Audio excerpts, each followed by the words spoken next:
sex and drugs and rock and roll, I mean, these things seem to be pretty intimately linked. In other words, acoustical driving, sexual license, and pharmacological disruption of ordinary brain states.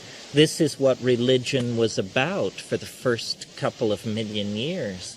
And then, beady-eyed eunuchs got a hold of it. Weasels, I mean, people you wouldn't leave alone with your chickens took charge and have been in charge ever since. So, eunuch's hardly a word, though. Terence, the concept of sex, drug, and rock and roll is always communal. It's always us. It's not solitary. And it seems like the technological revolution is lots of solitary efforts, sitting at a computer screen, sitting at home watching TV, putting earphones on with your Walkman. All that stuff seems to be more of the great barrier to light. Well, it's a barrier to physical community, but some people might argue, that a virtual community is coming into existence. I'm not that keen to make that point. I do think that any activity that you can participate in that does not involve matter is a good thing. So it's better to access the well than to drive 60 miles to see a friend.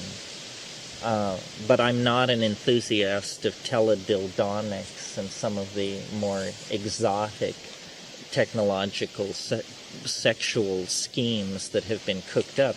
The electronic network, the ultimate effect of all this electronic technology, I think, is to encourage diversity.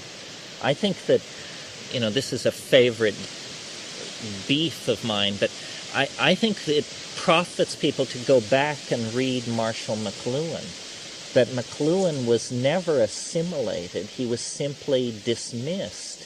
At the same time that psychedelic drugs were suppressed, McLuhan ceased to be ever mentioned in the academy, and that he very, very brilliantly explained the impact of media on cultural dynamics. And by media, we mean any technology. From the screwdriver to LSD, technologies change the societies that use them, always in ways that the society cannot anticipate and expect. And so I think computers are really driving a lot of this archaic tribalism. I mean, obviously, in a world with epidemics, socially transmitted and sexually transmitted diseases and stuff like that, we can't return to the simple orgy around the campfire of 20,000 years ago. And yet we need to do something operationally equivalent to that. Well, the electronic media may throw open an opportunity for that. I don't know. I don't pretend to understand it. I mean, like, for instance, my normal reaction to gratuitous violence in media is to deplore it like everybody else does. On the other hand, I've never had to bash somebody's brains out in fury, and it may be because I've seen a lot of that done for me on celluloid, and so it has in some sense depotentiated the need for violence. In other words, maybe vicarious violence is as de-violent as we can be.